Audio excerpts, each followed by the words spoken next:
This is a regular meeting of the Cedarburg School Board, and it's a public meeting. Prior notice has been placed in the district, and additional copies were forwarded to the News Graphic and the Milwaukee Journal. If you could please join me in the Pledge of Allegiance. I pledge allegiance to the flag of the United States of America and to the republic for which it stands, one nation, under God, indivisible, with liberty and justice for all.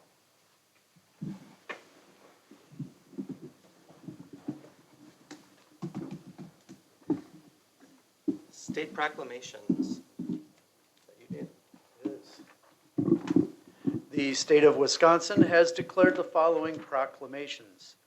November 1 through November 7, 2021 is HOSA, Future Health Professionals Week, and November 15 to the 19th, 2021 is American Education Week. All proclamations are posted on the district website. CHS Sports. John? Good evening. I'm excited to share the outstanding achievements of our student athletes from this past fall sports season. And before we get to that, one of our initiatives for the school year is our school culture. And if you take a look at the slide we have up here, our support amongst our student body has just been tremendous. And one I just want to focus in on is in the lower middle, we have our girls cross country team is supporting our girls tennis team in that picture. And something our teams have done on their own is gone out and support each other. And that's pretty neat. It's something that the captains have took upon themselves to do, to go and support each other, and that's occurred throughout the fall season, and it's going to continue into our winter sports season, which will get underway this week. So I just wanted to share these images because this is a lot of students at sporting events here, and it's a credit to the support that our peers want to have for each other. And then also, before we get to the recognitions, just want to share some of the projects that we have here. So if you take a look at the upper left-hand corner here, we have some door wrapping of our field house entrance. So it's just something, this is considered our athletic entrance, so we wanted to do something with this, and this is where all of our athletes are entering on a daily basis. If you take a look on the right-hand side, we have our ticket booth, which is just been tremendous to have here for safety, for the flow in and out of events. We really appreciate having that. And then if you look in the lower left, not sure how many of you have seen our new vintage gym floor.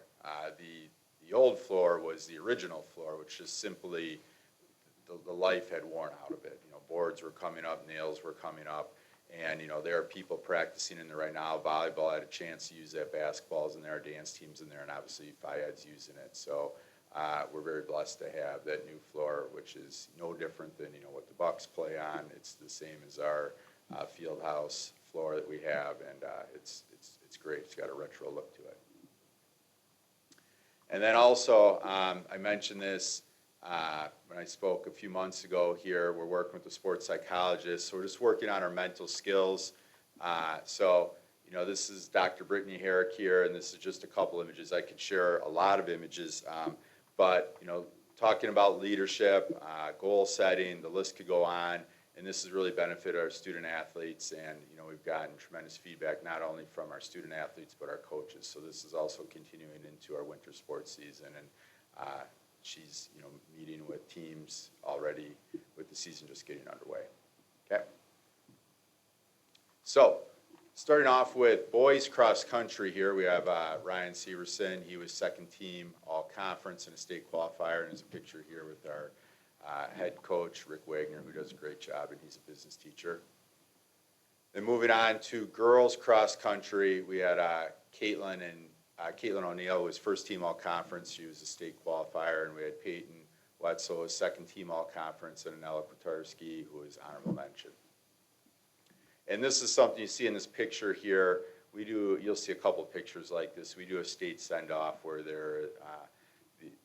we march the athletes around the school with the drum line. So this is a tradition that we've started a few years ago.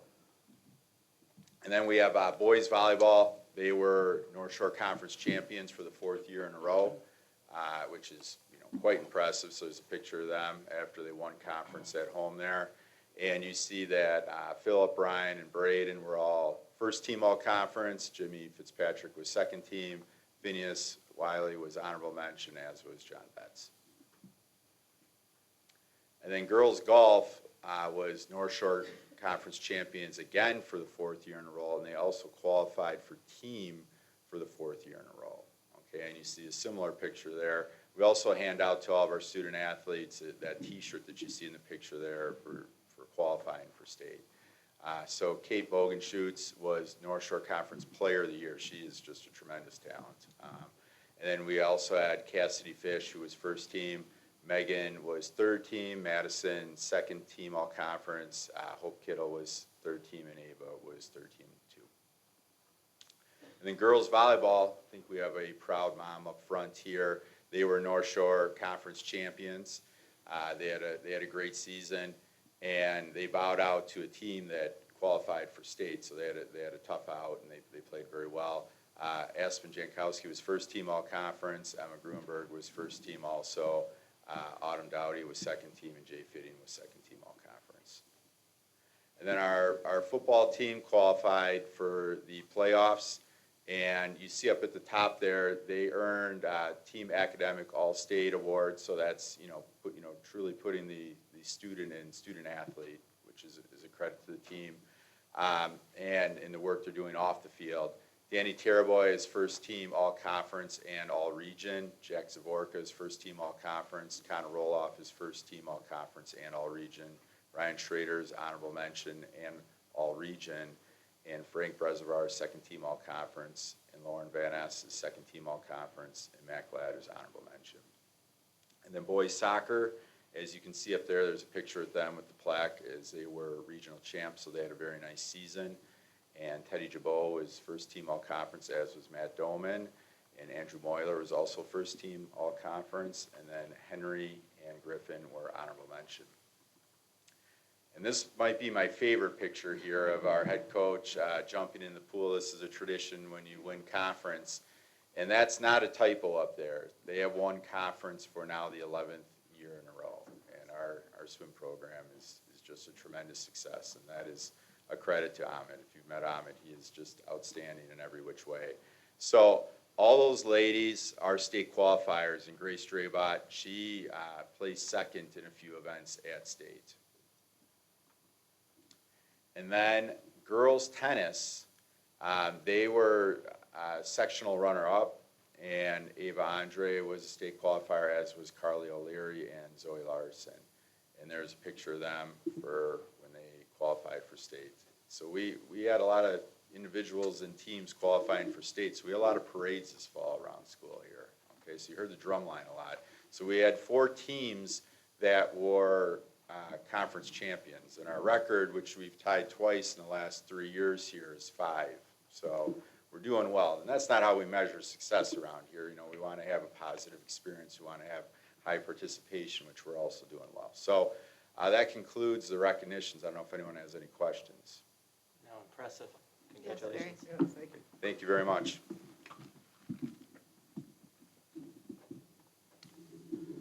The consent agenda, Mr. Vignacki couldn't be with us tonight, so I guess I will do that. It'll be the approval of the minutes of the regular board meeting from October 27th, approval of the budget hearing on October 27th, budget and finance report, and Conrad, the personnel report. Thank you. This evening we have 3 retirement requests before the board. One of them for at the end of this calendar year, longtime Buildings and Grounds Director John Koster. Lisa Matzik has also submitted a retirement, longtime West Lawn teacher for the end of this school year. And as was announced earlier this week, Superintendent Todd Vignacki has also submitted his retirement for the end of this school year. We ask for approval of those tonight. So if we don't approve it, they have to stay, right? We can keep Todd, we can keep John. I'll let you we can break keep that the news to teacher. them. I always say, no, we have to approve it, so. Is there a motion to approve the consent agenda? I motion to approve the consent agenda. Second. Any discussion? All those in favor? Aye. Opposed? Passed unanimously with regret. I do want to just briefly read in case there's people that are going to be watching this, that do not get the school email. There was an email from Todd to the district and the community, and it included a letter from me, so I just wanted to quickly read that letter so that everyone's aware of what we're looking at. The Cedarburg School District community, today I am announcing with deep regret that Superintendent Todd Bignacki has submitted his retirement effective June 30th, 2022, pending board approval at tonight's meeting. Mr. Bignacki has been a loyal and devoted leader who over the past 9 years has consistently put the district's interest above his own. It has been a pleasure to be part of our district's growth under Mr. Bignacki's leadership. During Mr. Bignacki's tenure, our district has flourished in just about every metric used to measure the vibrancy of a school district. We are grateful for his leadership, professionalism, and commitment to the Cedarburg community. Mr. Bignacki and his team have consistently focused on the essential work at hand and led the district with compassion and dedication, always placing students, staff, and families first. His involvement in many civic activities has been crucial in promoting Cedarburg as a great place for families to live, work, and learn. Please join me in congratulating Mr. Bignacki on a job well done and wishing him the best in a well-deserved retirement after 35 years in education. The board will begin a process of finding a replacement immediately. We are thankful Mr. Bignacki provided us early notice, which provides the board ample time to identify the process and secure the district's next leader. In the coming weeks, more information will be available on the hiring process. I will be recommending that a thorough, transparent, and inclusive process, similar to what the district has used for the past 2 superintendent hiring processes. The process will ensure that the best possible candidate to lead our district into the future. Our goal is to build on the success and ensure the bright future for all students. And it truly is with regret. When Todd came to the district as the curriculum director, I was chair of the curriculum committee, so I worked closely with him there, and then he became our superintendent. And I can truly say that he has always been dedicated to the district and our kids first, and I think there's something to be said for that.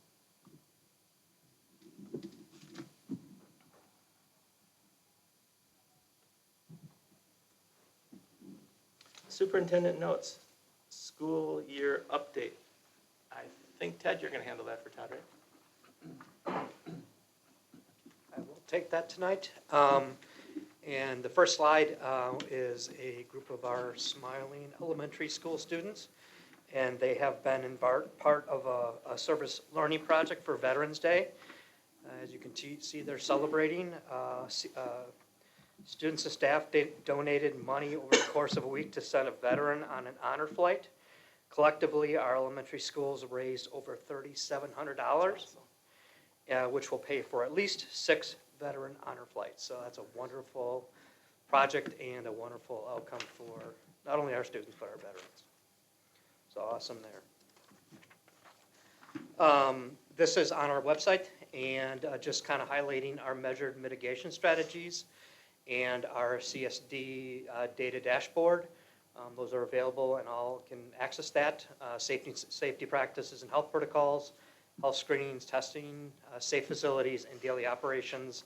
On the left and on the right, we've got our data dashboard, which is updated daily, I think.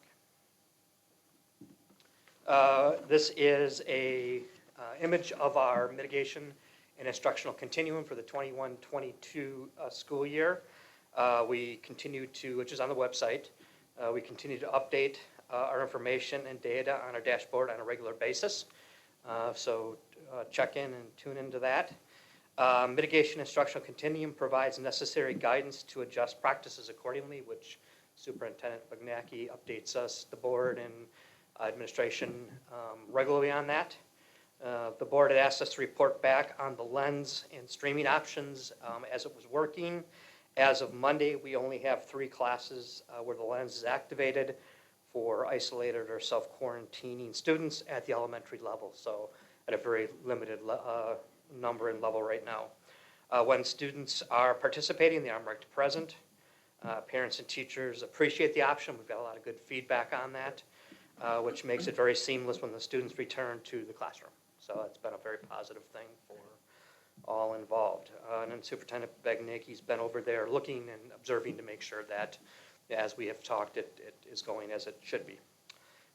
He mentioned that we're pleased with the outcome and anticipate this option being used on a very limited basis moving forward. So hopefully we'll continue to be moving seamlessly forward.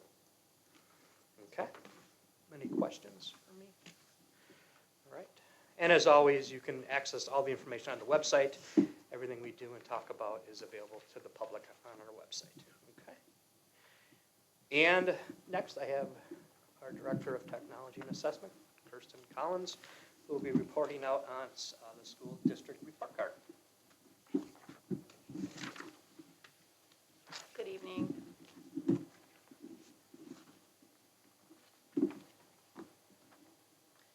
So it's our second time coming together around assessment results for the district.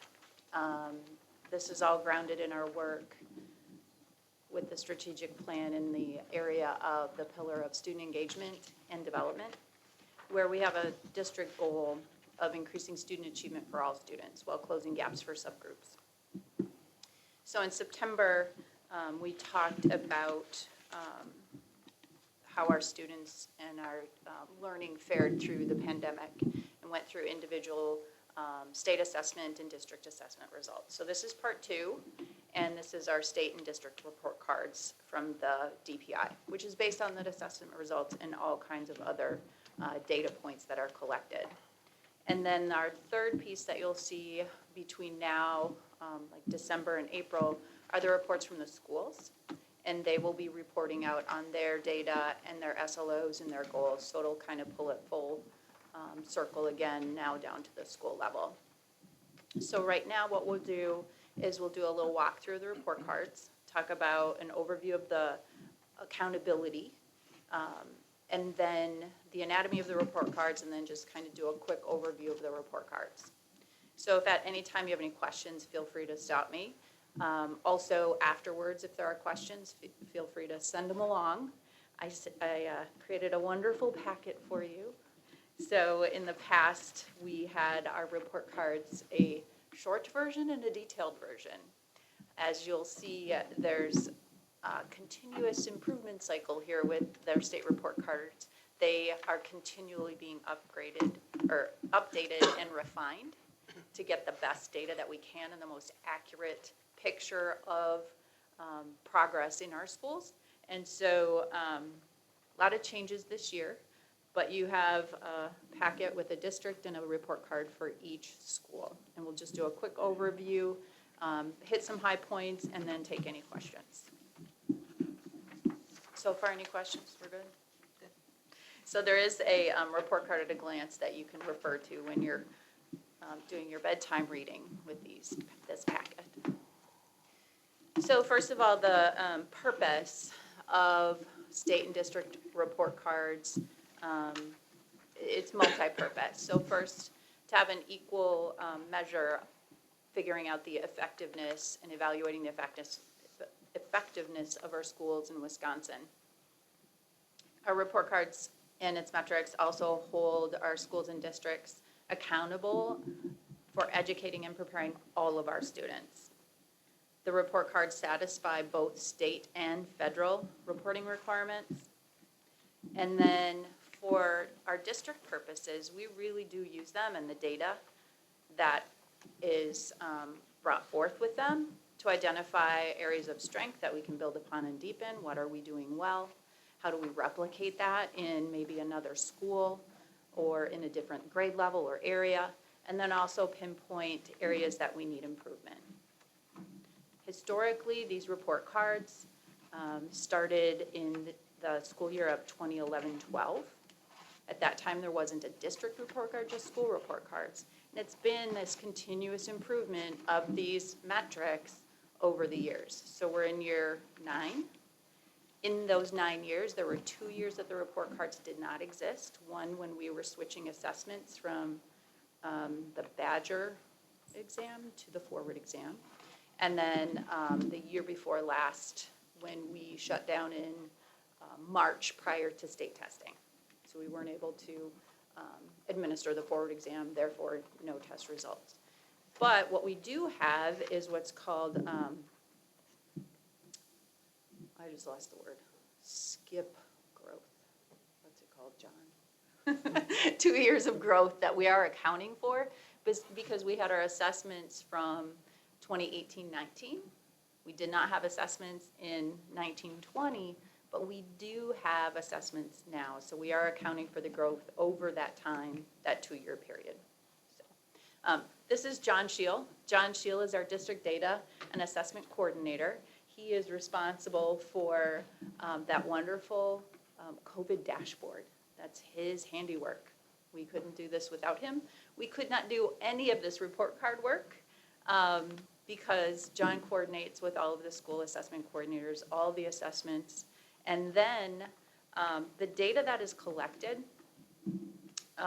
all comes either from our assessments directly to DPI or through our student information system. And John is our administrator of the student information system and makes sure all of the assessment and demographic data is flowing easily from Skyward to the state, and then deals with all the warnings and all the errors and fixes everything. He's magic over there, so just had to give him a shout out because we couldn't do this without him. The last piece is we just want to make sure that we caution comparing year to year. Because as I said, the report cards do change. There's times when we can compare, but others when it does not make sense. So if we start looking at what the report card is actually made up of, you may notice, if you're familiar with the report card at all, we no longer have our wonderful picture of the state with the number inside. That was the piece for years that always had that. So we do have an updated look, and on the top of your report card, you have demographic information in the 2 sections. Then you move down and you get your score summary. The actual score for a school or district is in that circle. It's an overall score, and it equates to a 5-star or other rating. As you move over to the right, you have a pie chart. It accounts for the weighting of 4 priority areas that are scored. So we're scored on achievement and growth. Based on our the percent of economically disadvantaged students in the district, it weights how much of the score is based on achievement and how much is growth. The less or the higher number of economically disadvantaged, the higher growth is counted versus achievement. So you can see as the district goes, our priority weight for achievement is 41.3 and only 8.7 in growth.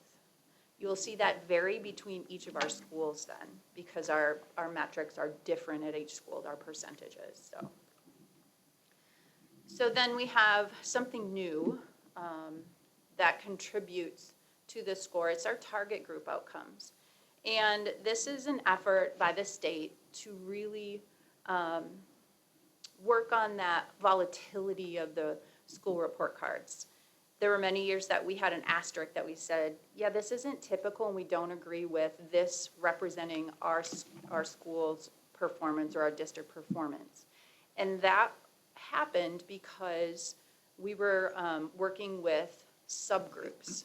And you had to have 20 kids in a subgroup to report on closing gaps. And sometimes we just made 20 kids, and other years we didn't. And so that would make this group and its contributing data very heavily weigh into the report card.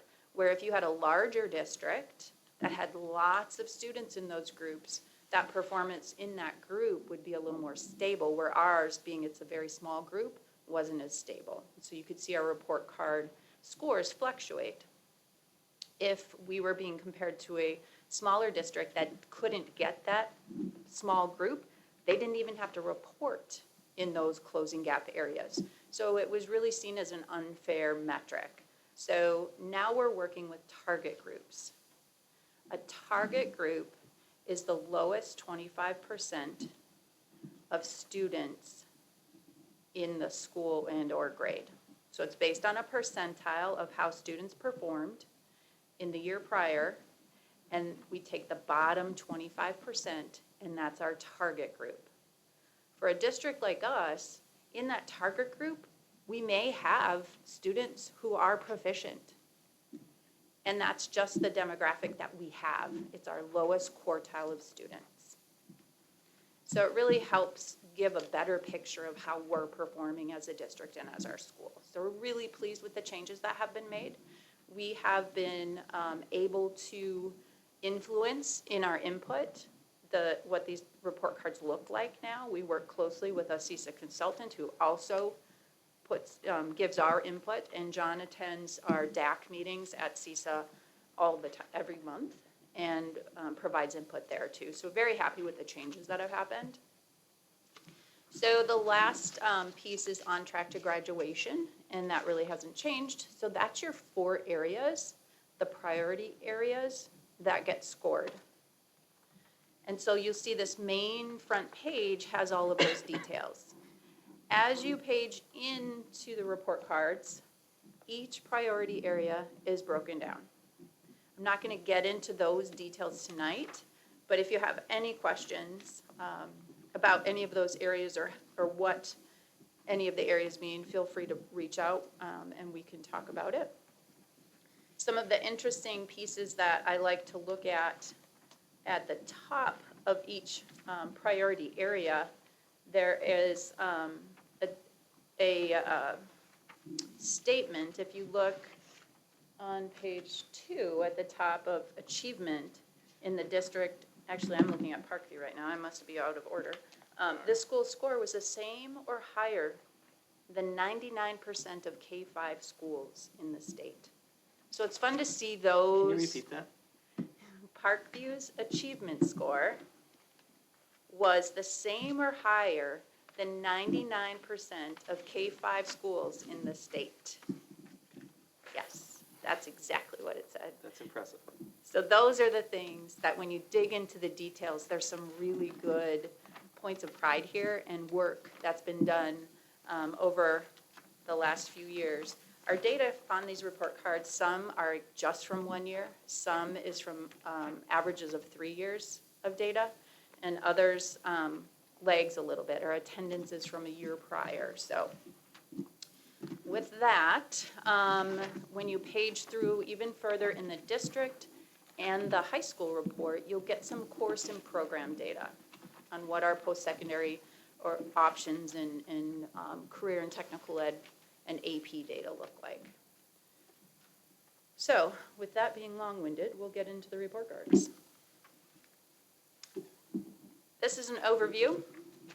I have to take a moment and recognize that this is the first year that we have had all 5 of our schools in the significantly exceeds expectations range or rating. It's a 5-star rating.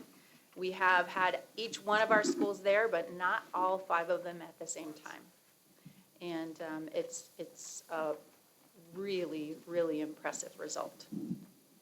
If you want to, later on, if you go into this presentation or the PDF, there's a link there to the historical report card spreadsheets. There's tabs for each school and the district. It'll show you the scores over time. Again, cautioning, it's not an apples to apples comparison from year to year. There's a lot of different ways that things were calculated, so just be careful with that. But it does give you a big picture of where we've come over time. So I do have a question. Yes, sir. With our district, first time all of our schools are significantly exceeds, was there any change in the numbers due to COVID, or is it the same report card basically that we've been measured up against every other year? So there are changes like that target group outcomes. Right, but nothing, but I'm saying, was there anything specific lowering standards in any way because of COVID? There were changes to lowering standards only in the bottom 3 performance bands. So not in significantly exceeds, it's still 83 and above.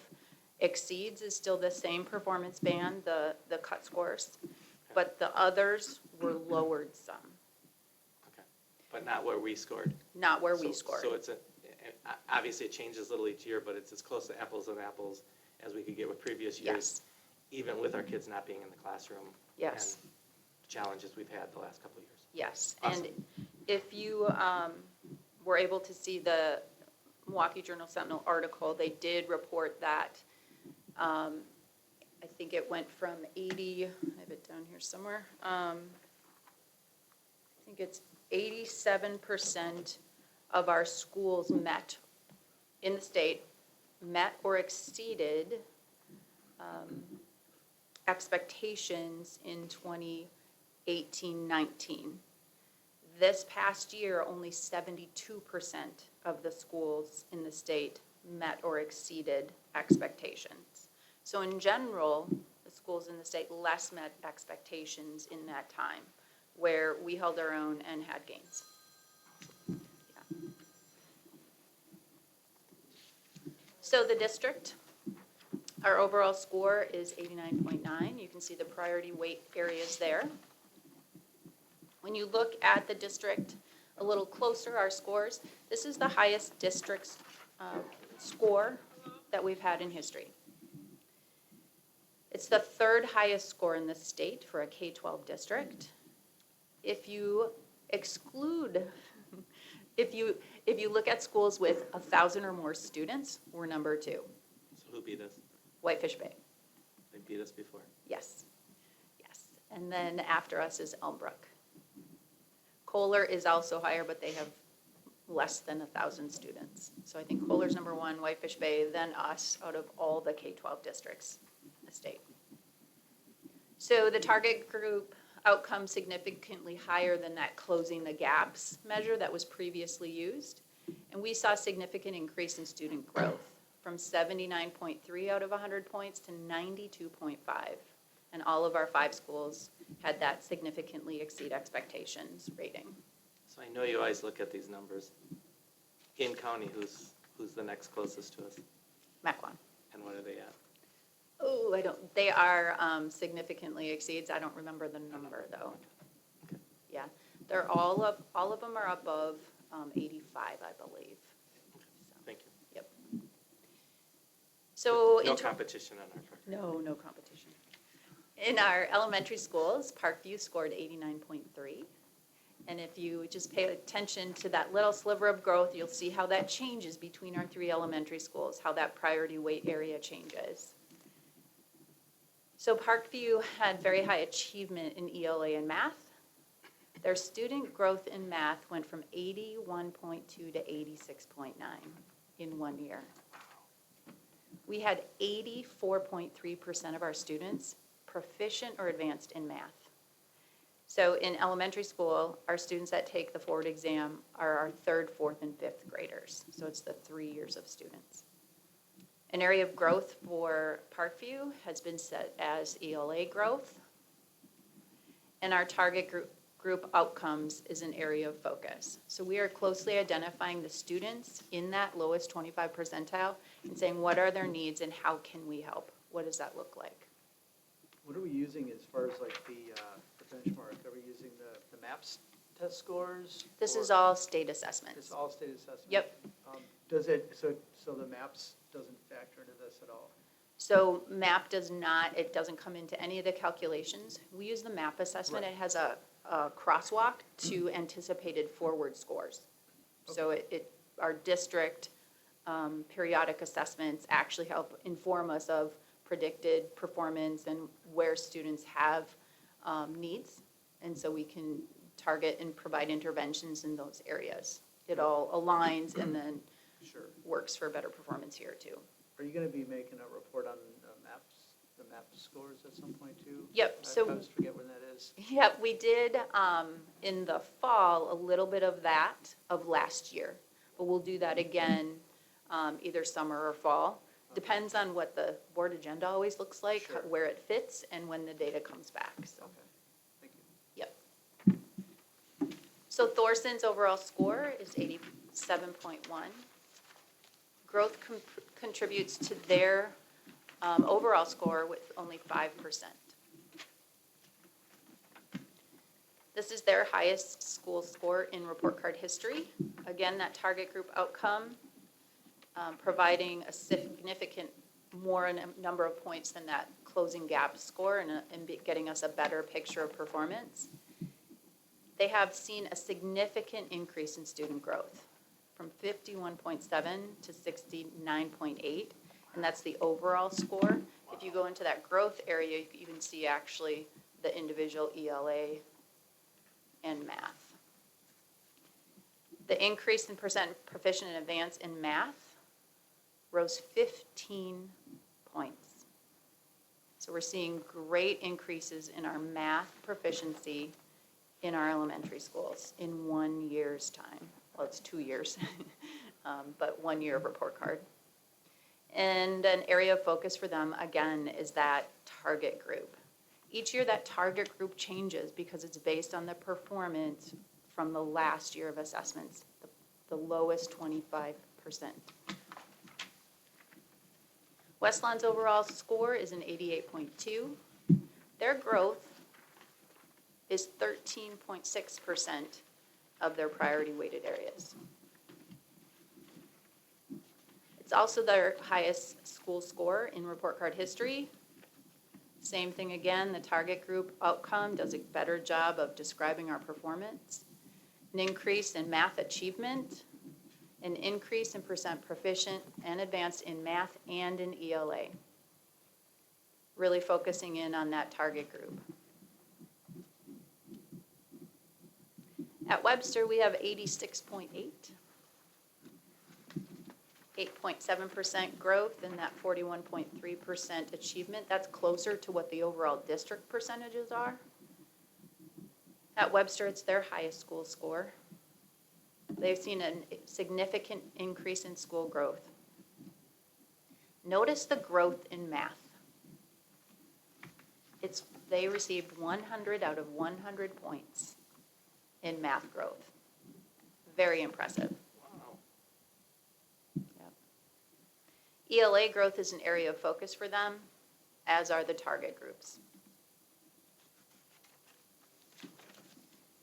Who determines the area of focus? Is that what the district does or the state does? The district. So working with, we have a consultant that works with our data from CESA 6, and then they're building, the principal with their building leadership teams, and then looking at areas of focus saying, here's where our greatest need is. This is where we can really make a difference. Thank you. In the elementary, it looks like the math took a pretty big spike up during the last year. Did you get a feel or any feedback on what the reason was? So this is not a scientific Right. correlation. No, I understand, yeah. But, we did have a new math curriculum. Yep. And really looking at how that was implemented with Alan and his team. Our elementary teachers have really done an amazing job with Number Corner and with really standards-based assessments and really digging in with that. It's been a great adoption, and I really believe that is what is going on. There's not much else that changed. Okay, that's kind of what That's what you want to see when you make a change like that. It's amazing. It really is amazing. I don't believe there's anything else we could point to at this point. Okay, thanks. Especially in a pandemic. With kids at home and in person and everything that we had, to have this type of growth, it really is amazing. So at the high school, our overall score is 89.5. At the high school, you'll also see on the bottom 2 priority areas there, the target group outcomes and the on track to graduation. Those are not 25% and 25% because they don't have 2 other pieces that are the on track to graduation. In their school, they don't have a 3rd grade reading and an 8th grade math score. So those won't contribute, so they change the weighting for high school a little bit. So this is our highest school score in 8 years. There's only one other year that is higher score, but we can't really compare that because it's not apples to apples, especially when we go back as far back as that score was. Our target group outcomes do a great job of really defining much better than that previous gap, closing the gap scores. We've seen a significant increase in growth in both ELA and math. That's that overall score. We're going to take a closer look at chronic absenteeism, and the target group outcomes is an area of focus. So if you look in where it says chronic absenteeism. It's in the target group outcomes there. We have some areas there that we can look at. We're tracking students who, in an early warning system, have a number of absences already. We're really looking at that reporting here because of some isolation and quarantine. That's why that is higher right now. But really digging in and saying, how are we reporting absences and what does that look like at the high school level when students are also still completing work when they are in quarantine or isolation?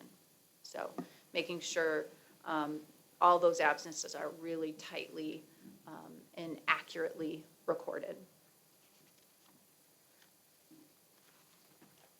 So our work in the next steps, we're continuing our focus PLC work in the building level teams. Our school, grade, and classroom and student goal setting is happening. So you'll hear from our buildings with their SLOs. Our teachers are writing their SLOs around this achievement data by a grade level across grades across schools or in their grade level teams. They work with students to set goals on their own achievement. We have ongoing professional development, working with Solution Tree around the PLC framework. We're evaluating curriculum and programs. So we're going through a literacy collaborative. How is that working? We're really looking at that math curriculum adoption. How did that go? We're identifying that target group and their needs. And then we're moving forward with our school presentations to the board, like I said, from December through April. So that is all I have for you. Are there any questions? I just have a comment. I was happy to hear it because I had heard on the news that some report cards were lowered. So I was happy to hear that we were at a level that wasn't, so it truly gives us an idea of how we're doing. And I mean, it's kudos to our students, our teachers, our parents, our administration, our entire, district staff, that with all the obstacles we've had the past couple of years, that our students are still high achieving, and some of these, Alan and your staff at curriculum, I mean, when you brought the new math forward, obviously it's working. So, I mean, it's just impressive. Just blows me away with how nervous I was about what it might look like. To see this is awesome. So thank you. And I know, so those that, will watch this later, our staff will now be burrowing into every little data point and looking at where we can improve and be better, so that they can then look at, do we need to change curriculum here or there, or what we can do to make us even higher achieving. So thanks for all the hard work and all your work that you guys have put into this. Yeah, thanks. And also, thanks for the work with DPI. And I know I think this is a much better reflection of how we're doing and what we need to do than what we've had in the past with those other kind of trouble, I don't know what the right word is, hard to understand or inaccurate almost reporting. So this is really, really good. So thanks for that too. You're welcome. Thank you. Thank you.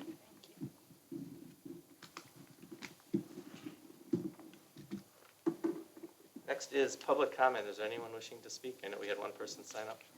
Okay. And I get to read this. Lengthy, that's getting longer, it seems. Public comment. Any district staff member, district resident, parent, or district student, or student enrolled in the district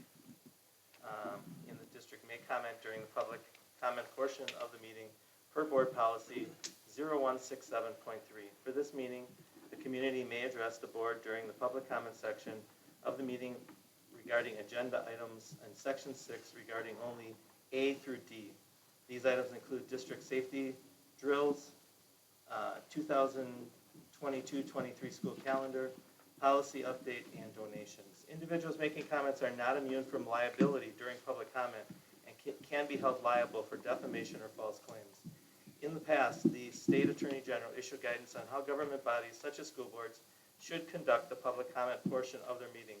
This guidance was given to assist the governmental bodies in avoiding violations of the school's open meeting laws.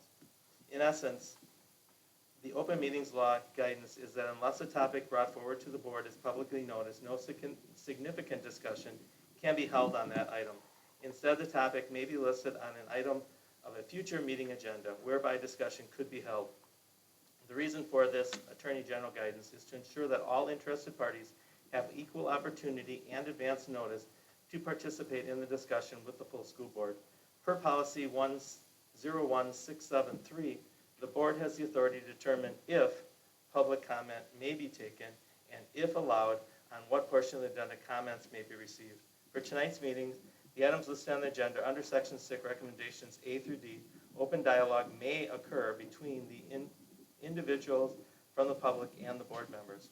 Per school policy 0144.2, the board will respect the confidentiality of information that is privileged under applicable laws. This includes but is not limited to information under current or imminent litigation or student-specific information per board policy 8330. If your item is not listed on tonight's agenda, under 6 recommendations A through D, you want to discuss a discussion regarding the topic, you are encouraged to contact the district superintendent and request that your item be listed on future agenda for public comment. As always, you are encouraged to contact board members outside the meeting setting with your comments or concern. Please note that board members are limited to public engagement via email as noted in board policy 0167.5. Please make your comments to the board and not any individual in the audience. As per school board policy 0167.3, each statement made by a participant is limited to 3 minutes. Please note that this is a public meeting and we ask everyone to address one another with the courtesy and respect you would like to receive in return. When you approach the microphone, please state your name and address for the record. Please state which item on the agenda you will be speaking on A through D. If you are under the age of 18 or a student in the Cedarburg schools, please just state your first name. As a reminder, this meeting is being recorded and will be posted on the district's website. I forgot to bring the countdown. Can someone time 3 minutes on a cell phone? Sure. I forgot the iPad tonight. First person signed up, Connie Kincaid.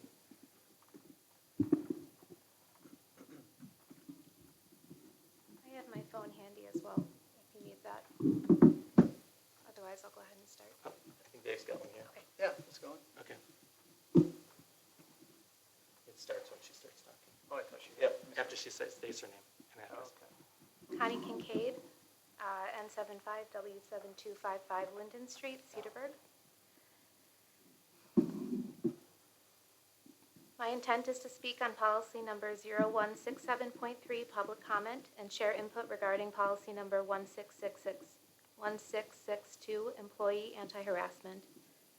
At this point in time, requests made via petitions signed by hundreds of individuals within this community, as well as several formal requests for items to be added to agendas have gone unfulfilled. Some members of our community have been allowed to speak freely and share their praises of the board. Others who have valid concerns have not been equally afforded that opportunity to share their concerns.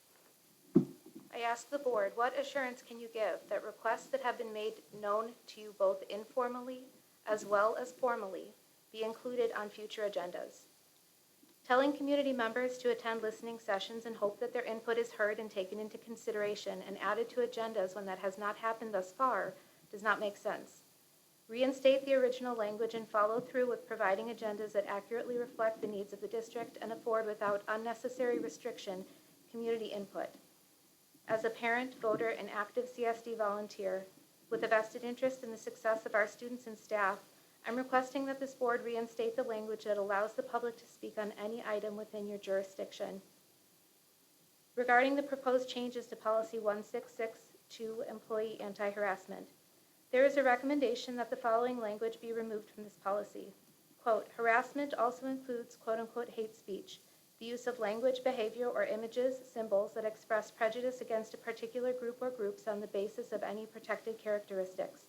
Examples are A, making statements that promote violence toward a racial or ethnic group, B, drawing, displaying, or posting images or symbols of prejudice, e.g. swastikas.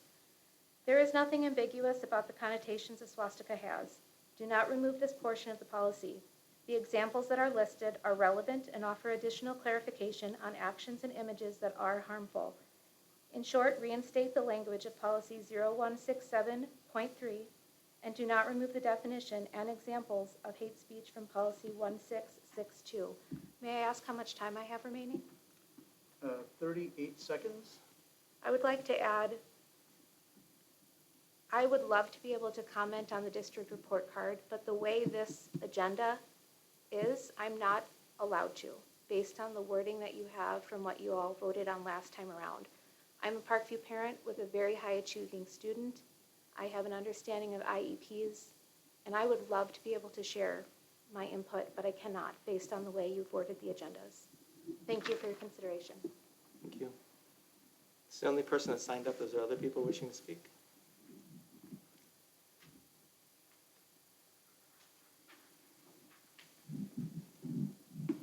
Name, address, and section of the agenda, please. My name is Kate Erickson. I'm at West 60 North 982 Glenwood Drive in Cedarburg. I'd like to address the public comment as well. The change in how public comment has occurred has only been since June. A lot of people have expressed discontent with topics being brought up over and over again. An easy solution to that would be putting them on the agenda and having the discussion and getting it over with. Unfortunately, though, by removing the ability of the community to speak, those problems are going to fester, and they're not going to go away. I also want to address the issue of hate speech within the district. Unfortunately, I have been the victim of hate speech more times than I would care to count. My decision after pulling my daughter from Cedarburg this year was to bring her back in January when she was vaccinated. However, if the district won't even protect their employees against hate speech, how can I guarantee they're going to protect my child against it? The mural came down at the middle school, yet a teacher posted a student assignment on the school wall at Webster. I quote, "This relates to me because people underestimate me, and that's a bad mistake, because I am a superior breed of human." How was that handled? That's hate speech. So we can take the mural down, but we can allow hate speech to be accepted in assignments and posted at the wall at the middle school where parents see it during the open house. I strongly suggest, if the school wants to stay out of legal muddy waters, protect your faculty, your staff, and your students against hate speech. It doesn't look particularly good if the district is trying to appeal a DPI ruling that they did not handle a hostile environment well, if they are removing hate speech from protections. Thank you. That assignment that you mentioned, do you know anything about the context? Yes, I do. Can you share that with us? The children were asked to pick a quote that was meaningful to them and explain why it was meaningful. Okay, And what that- did that assignment say about why the kid was saying that? As far as, what do you mean, why they Well, were you saying said, it? you said that it constituted a form of hate speech? Yes, calling themselves a superior breed of human is hate Okay. speech. So, do you understand the context that what the child meant when the child wrote that? Yes, that they feel they're a superior breed of human being. Okay. Do you know anything about, oops, your time's up, by the way. Sorry. But you're on our questions I know, now, so I'm you can just stay. kidding, I just can't turn this thing on. There we go. Sorry about that. Do you know anything about the investigation that the school did into that? Yes, I do. Okay. Anything else? Not for me. Thank you. Anyone else wishing to make public comment?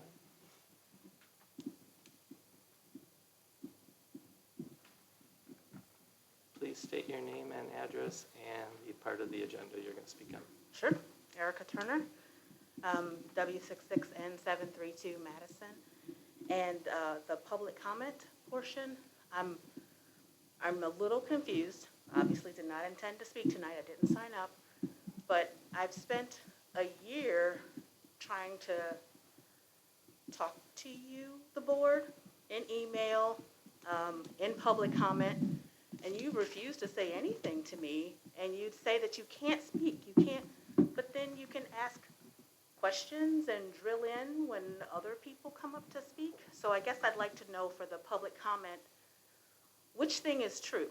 Can you not speak, or can you speak and you just choose when to? Because it's really not fair for somebody trying to follow the rules.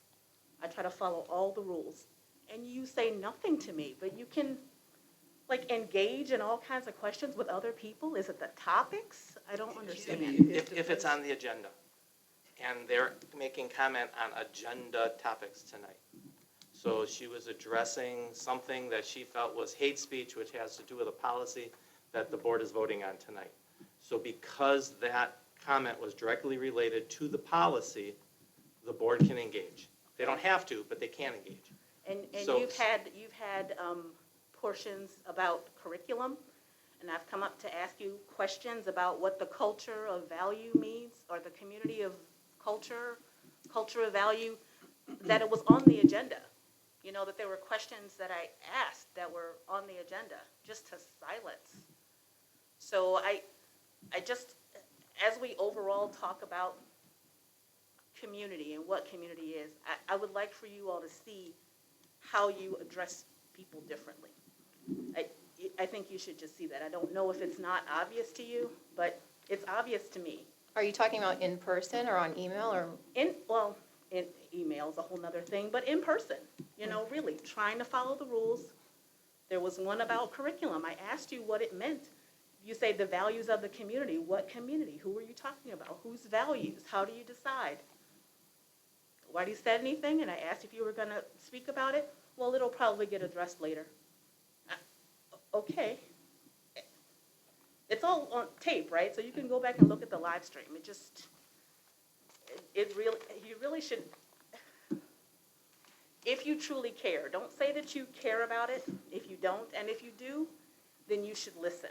You should listen to people trying to really honestly dialogue with you about issues. You really should.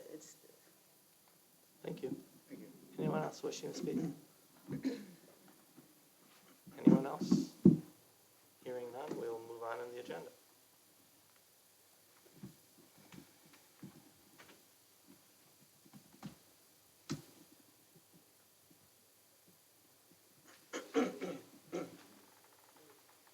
Yes? I just have one more item regarding public speech, if I'm allowed. Sure, go ahead. We haven't utilized our entire time yet.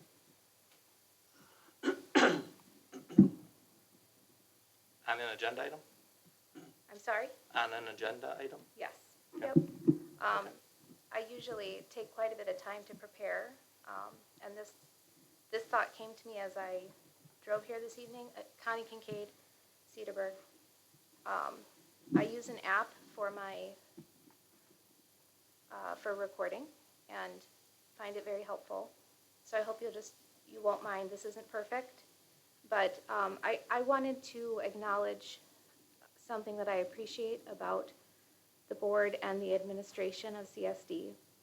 There have been times when we were speaking about COVID and what that means in the classroom, where both board members and administration referred to staff, substitute teachers, and teachers as warm bodies. This was not appropriate. I wrote and explained that it was not appropriate, and instead of being told, we're not saying that, that hasn't happened, the response was, I don't think I said that, but if I have, I will stop. And the term warm bodies never came up again, which I appreciate. I'd like to make an additional request. In committee meetings, public comment has been referred to as open mic night by administration, and board members. Open mic nights are performances. Public comment is meant to be related to the business of the district. I'd appreciate it if you do not refer to public comment times by any of the individuals that come before you as open mic night. I'm a singer. I perform at open mic nights. I know the difference. I prepare for both.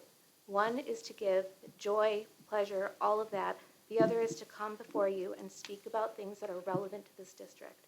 So again, please stop using the term open mic night to refer to public comment time. Thank you. Okay, thank you. Any other public comment? Okay, then we're going to move on to the agenda.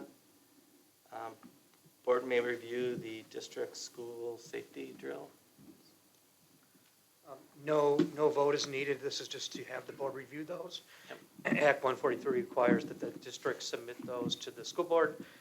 Our school safety drills that we can conduct in the fall. We write those up, talk about what we did, how we performed the drill, strengths, weaknesses, lessons learned. We submit those to the board, and then we upload those to the Department of Justice Office of School Safety by January 1st. So the board must review those per the Act 143. And then we take questions and then move forward. Okay. Any questions? Well, is this on the, which drills that, The school safety drills. so would it be like the one at the high school?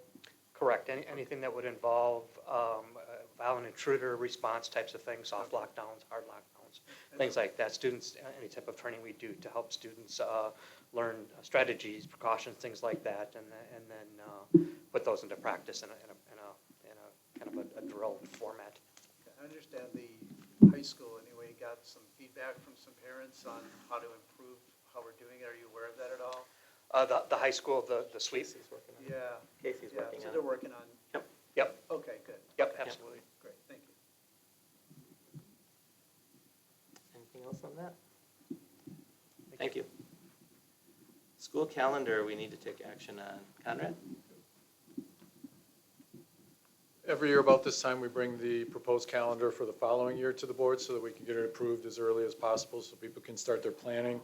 The calendar presented to you this evening is essentially the same calendar as this year. So there's really nothing dramatically different other than adding a couple days to August for new teachers. We did previously had a little bit more time to get the new teachers onboarded.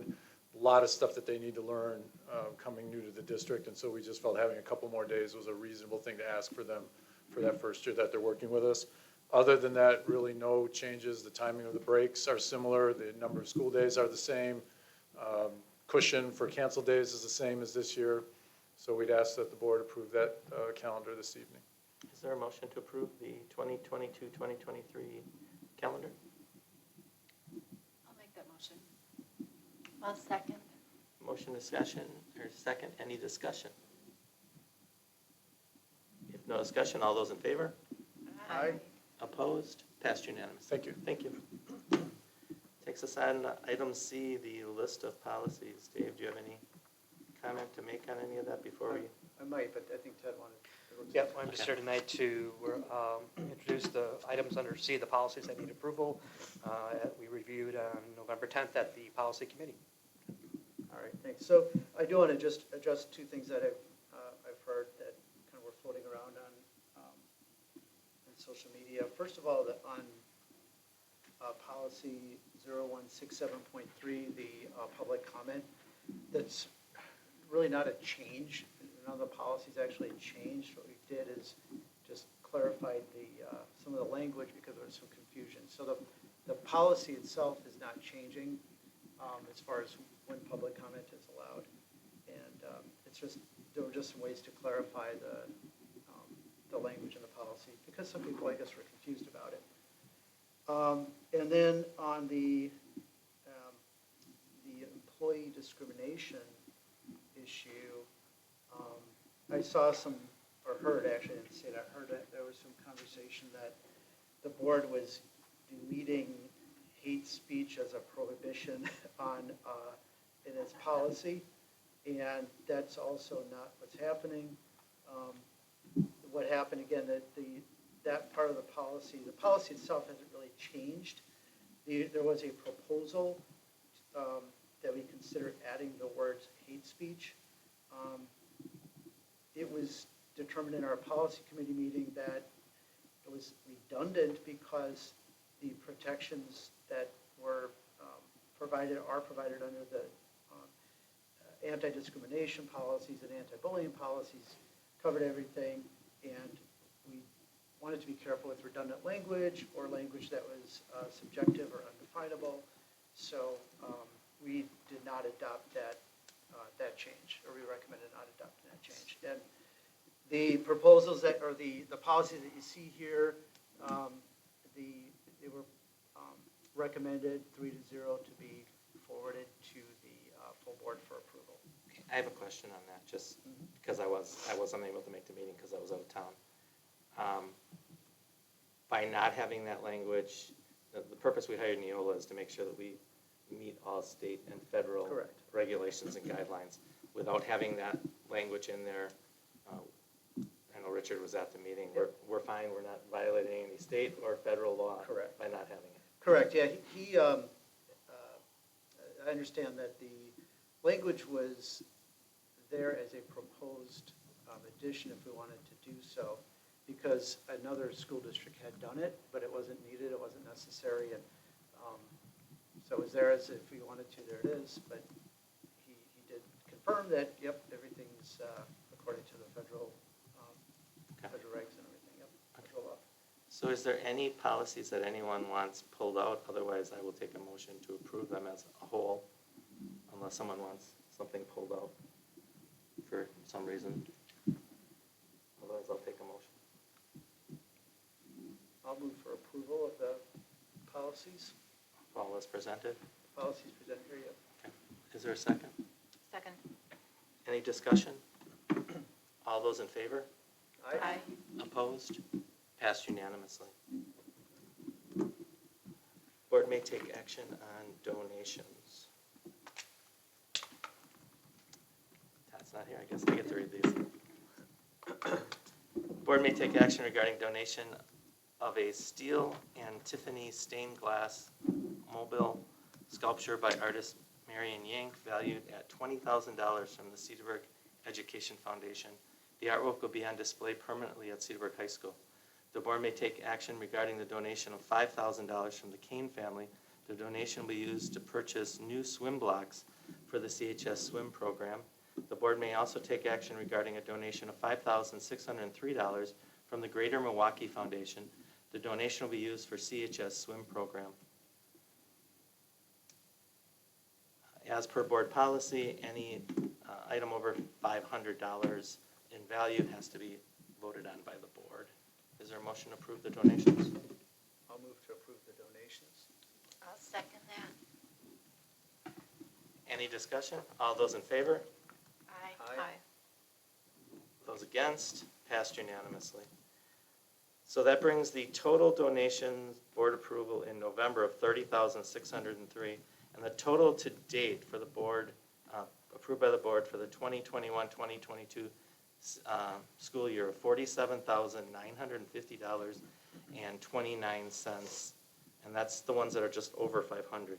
So it's amazing how generous this community is towards our schools. So thank you to all of those that made donations. Committee reports, curriculum. There is really nothing to report at this point. We have a couple items staff still working on. We discussed the library plan, and they were just checking on something on that. And we talked about the language, right? English language? Or language, yep. So nothing really to report there yet. Policy committee? I think we covered everything. Okay. Is there a motion to convene into closed session, executive session, for the purpose of conferring with legal counsel for the government body who is rendering oral or written advice concerning strategy to be adopted by the body with respect to litigation in which it is or likely to become involved pursuant to 19.851G of the Wisconsin statute, pupil discrimination complaint. Executive session to consider employment, promotion, compensation, or performance evaluation data on any public employee over which the government body has jurisdiction or exercises responsibility pursuant to 19.851C of the Wisconsin statute, personnel matters. It is We'll also go back into open session to approve closed session minutes, I believe. So, is there a motion to I will make that motion. go into closed session? Is there a second? I would second that. All those in favor? Aye. Opposed? Passed unanimously. We are into a closed session. Thank you for everybody for coming. Thank you.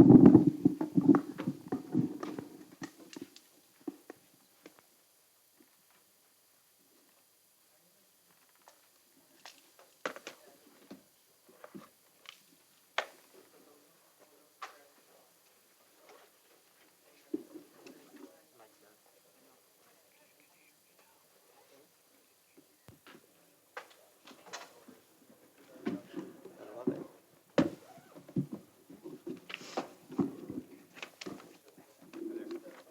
Take my wife's car to be detailed. I bought an item at the foundation gala. Somehow we got off the list. I didn't learn about it until it was too late. I was supposed to be out of town, and then I was in the state but not in town.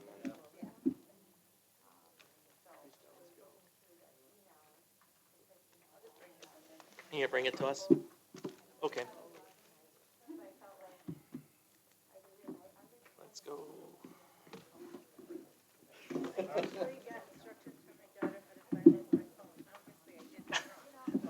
So after both of yours went up, I quick reached to check mine to make sure it was turned off. I was like, okay, it's turned I off. went off because it was a timer.